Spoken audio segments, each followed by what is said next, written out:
Welcome back to the Morristown Market Report. I'm Amy Schrader with Remax Real Estate 10. And I'm Kim Swan with Union Home Mortgage. Our special guest today is Jose. He is the owner of Papa's Steakhouse up in Morristown.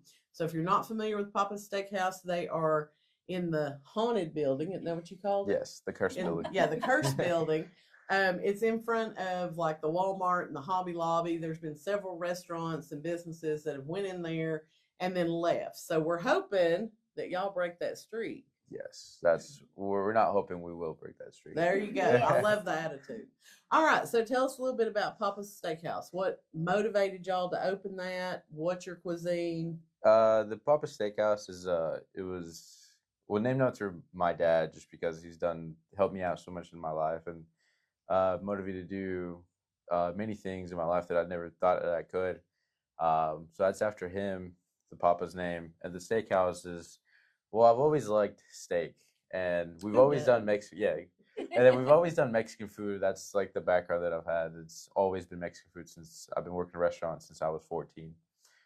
So when we were looking at locations around, and we saw Ruby Tuesdays, that building, we were like, you know what, something needs to go there because there's always expansion on the other side of town. Yeah. And I was like, we need something over here. I was like, there's not enough love over here. Exactly. So we were like, well, instead of opening another Mexican steakhouse, even though there is some flavoring there and some plates there. So we decided to do a steakhouse. So that's why we come up with we started doing the steaks and the ribeyes and then slightly some Mexican food. That way it can be kind of like a one-stop shop if a husband and a wife was like, the husband maybe wanted a steak and then the wife wanted maybe like a chimichanga or something like that. So we try to be as pretty fluent in that way anybody can come in and have whatever they want. Okay. So besides steak, besides the Mexican dishes, what else do you have? At the moment, we are looking for somebody that can do probably ribs for us.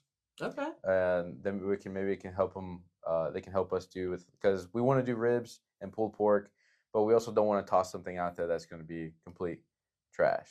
So we want to work with somebody pretty close, and then help them maybe do a little bit of different sauce. That way, it's different from their recipe, and then something that makes it unique. Let's see. Do you have any chicken? We do. Yes, we have some chicken plates. We do have chicken sandwiches, breaded chicken, grilled chicken. We have chicken thighs as one of the dishes, and we also have the traditional chicken fajitas and. I think we have a pork chop. We want to do lamb, but it seems like it's kind of pretty far off. I don't think it's pretty large jump for the community, I guess, I don't know. Yeah, I mean, while we're not opposed to frog legs and right, exactly, and other things, lamb just seems like a little bit of a delicacy for us. The frog legs, and I forgot what else. Some delicacies out in the mountains. Yeah. Now I remember being in 4th grade and our teacher was all about like teaching us different cultures. Mm-hmm. And so we actually had someone from, I think, the Mediterranean area that came in and prepared lamb for everybody. Yeah. And you're trying to feed lamb to a bunch of 9-year-olds and we're just like, no. So yeah, that one may be a bit of a stretch. Now you all have breakfast too, right? We do, yes. We serve breakfast from 8 to 11. But we're also not opposed to serving it later in the afternoon either. Okay. I think the only ones that we can't serve usually in the afternoon is just gravy and biscuits. Gotcha. But everything else, I mean, it's cooked You've to serve. You've got the eggs, you're going to scramble them or whatever. Yeah, anyway. It doesn't take and see, long. I think that's great because, like, unless you go to Waffle House or like IHOP, there's not a whole lot of places that you can go get breakfast. And I love to have breakfast for supper sometimes. Oh, yeah. Oh, yeah. All the time. Nothing better. Exactly.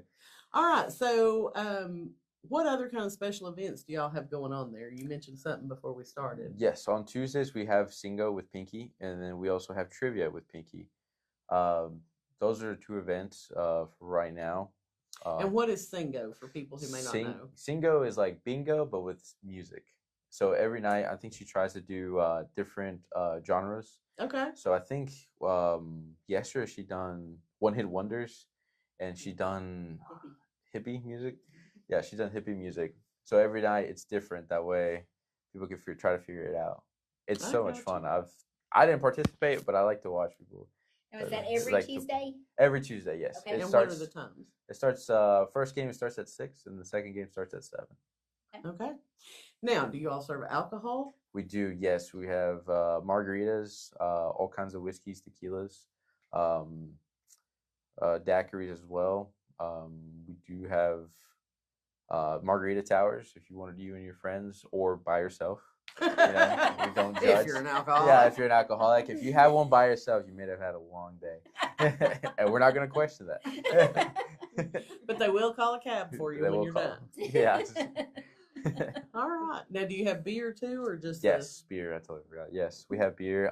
We have beer for $1.30, 16-ounce draft. Any of our beer selections is $1.30. Okay, and so you've got drafts as well as bottle, or? Yes, we have both. We have a bottle and draft. And then I think we're gonna try to do something on the specials for margaritas on Mondays. We're probably gonna do a $5 margarita on Mondays. Wow. So that way we can also appeal to the margarita people. It works pretty well for Chili's, right? They get margaritas on special. Yes, their margaritas are pretty good too. Yeah, they are. All right, so you're open from 8 to 11 for breakfast. What are your lunch and dinner hours? Lunch and dinner is from 11 to 9 from Monday to Thursday, and on the Friday and Saturday is from 11 to 10. Okay, and you're closed Sunday? And no, Sundays we are, it's 11 to 8. Gotcha. Close at 8 on Sundays. Awesome. So 11 to, okay. I'm with you. Go try that. We will. We keep saying we need to get up there and try it, and it's just like I'm never on that side of town. But all right, is there anything else about the steakhouse that you would like to share with us? Ooh. What's your favorite dish? My favorite dish? That's a good one. I have several. I would say the ribeye for sure, and then I would say the tacos de pastor, and also the mahi mahi. Okay, those 3 are my top favorite. Awesome. Good deal. All right, well, we thank you for coming out and joining us. Kim and I are going to talk a little bit about real estate and mortgage rates. So if you'd like to escape and go back to your job, you're welcome to do that. Appreciate it. Don't forget to leave your mic for us, please. Thank you. All right, thank you. Kim. We'll be up there to see you. All right. Thank you. All right, Kim. I know mortgage rates have been down, and then they went back up, and now where are we at with mortgages? Well, we're down a little bit again. A decent credit for you're looking at your conventional loans of very low 6s on a 30. And something people might want to start looking at is a 20-year mortgage. That's in the upper 5s or 15. 15 might be a stretch if somebody was interested in a 30, but a 20 actually might not be that much more on a payment. And then your government rates, FHA is definitely in the 5s right now. So fingers crossed we're going to stay that way. So, or even, down further. So. Well, and so have you heard the rumors that I have that the Fed is going to lower the rate in September at their meeting? Mm-hmm. Mm-hmm. So what do you think that's going to do? Well, in the past, when they've raised it, we used to say it didn't affect mortgage rates. But this year, when they raised it, mortgage rates went up. So we're just going to hope if they lower it, then it will affect mortgage rates. And I think, there's not a direct correlation, but I think overall, anytime you have a change in economic policy, it's going to affect the mortgage rate. Correct. So, and this week, I don't know about people that are house shopping. I probably pre-qualified people. I probably had 10 or 15 new applications. It's just this week. It's Wednesday. So people, I think just the little bit of drop is really bringing people out again. So yeah, and I think a lot of people who have been on the fence about selling are like, okay, maybe we can do this, So, you and I have talked in the past about it's an election year, and typically, once October comes, that activity kind of really dies down because people are holding out. What's the election going to bring? Right. And I think this year it's going to be totally different, especially if we do see rates continue to drop some. Right.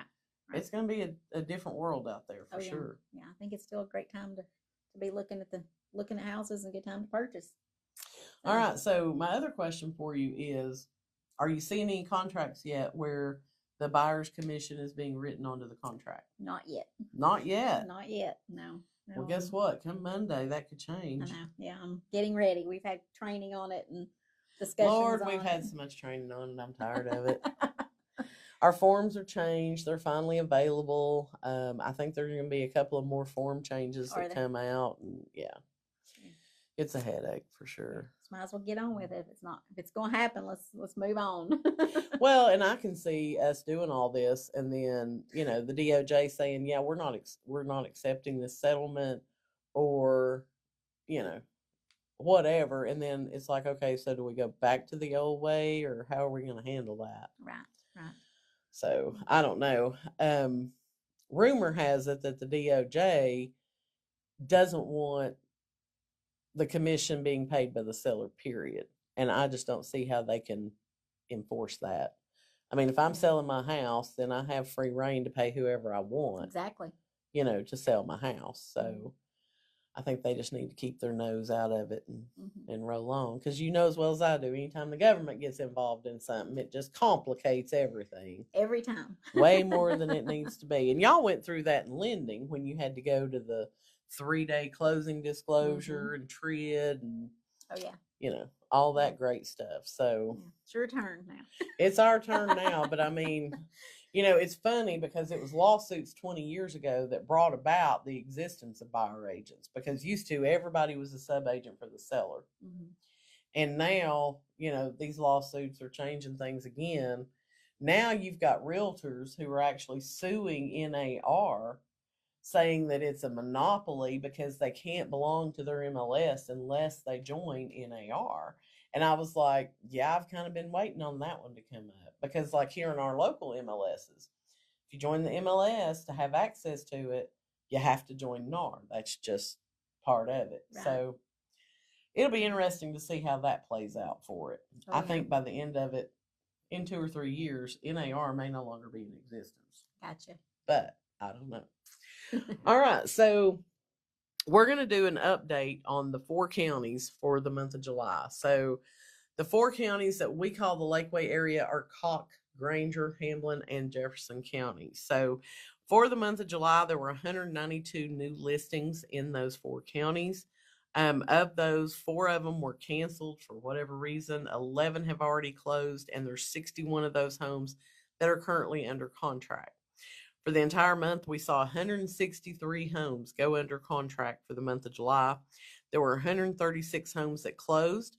The average sales price, and again, this is for the 4 county area, was $372,500 with an average of 43 days on the market. The median sales price was $295,000 with 16 days on the market.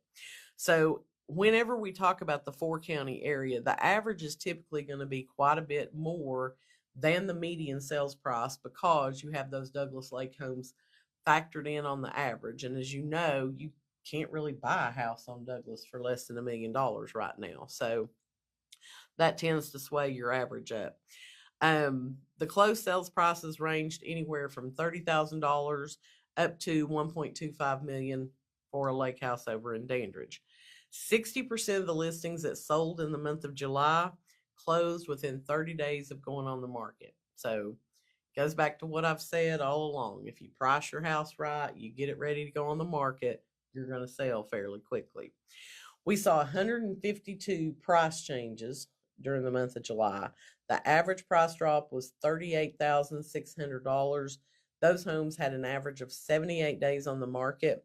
Median price drop was $20,000 with 56 days on the market. So when you overprice your home, you're costing yourself time, but you're also costing yourself a lot of money, because you're going to have to make a significant price drop to get the right eyes on it again. We had 37 homes that were under contract that came back on the market for whatever reason. Of those, 5 of them canceled their listing, 5 of them closed, 10 of them are back under contract. Right now in the 4 counties, we have 354 homes active and available. We have 174 homes that are under contract.